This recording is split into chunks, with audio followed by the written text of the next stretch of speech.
سلام بچه ها، من سمیرام. امروز اومدیم طبیعت گردی. اگه تو هم مثل من عاشق طبیعتی تا انتهای ویدیو با من همراه باش.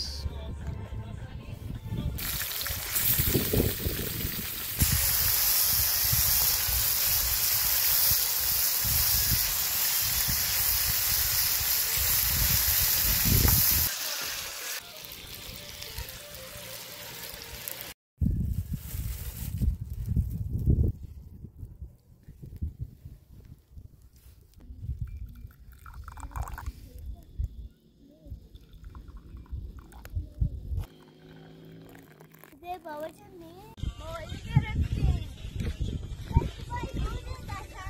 آقا چه ماهی گونده تکه نگاه مثل ماهی سیاه وله کنی. اوه بایسته خوبه دینا دیالا کشم لکن از این آبی گردی تسنده زد نه خوبه نه اوه این شده اینه مونده یک مونده یک سیاهه فقط سیاه ببین بره محله دمه این بان یه جای ماهی پیدا بشه ماهی اصلی سفید قلبه ماهی اصلا ماهی دود